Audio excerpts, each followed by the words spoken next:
says that when tribulations arise for the word's sake, many fall away.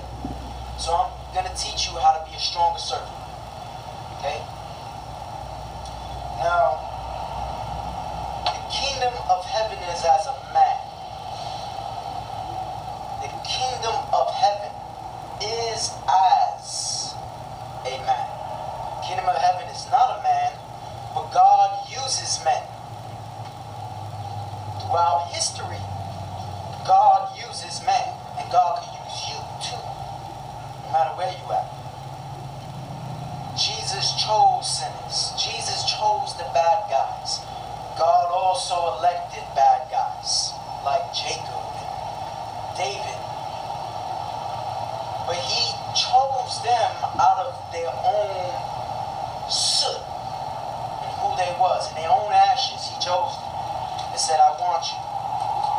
Because I know that you've been through a lot and you can continue for me. Because you can be strong for me. You can build something from nothing. And so God blessed a lot of his servants throughout the way. And he prospered them. Jacob, he gave the whole house to. David, he said, you are a man after my own heart. Jesus chose Peter, a stubborn, unfaithful dude. Cut the guy's ear off and healed him, and he said, chill out. So God knows what we are, and he loves you just the way you are. Okay? That's where he wants you. That's where he called you. And it's for us to learn how to pivot our way around what we want. Smoking, drinking, cigarettes, girls, and all that. He says, seek ye first the kingdom, and all these things will be added unto you. And yeah, it's hard. It's hard when you don't understand his knowledge. We're not saved by the knowledge. We're saved by the zeal of grace that he poured out for us. Not by our own fightings. Not by our own put downs and trying to command people what to do. But his blood poured out for us. His blood poured out for us, because there's a fine line between light and darkness. And we are spiritual houses. We are his vessel. This is the kingdom of God, the temple of God, temple of God.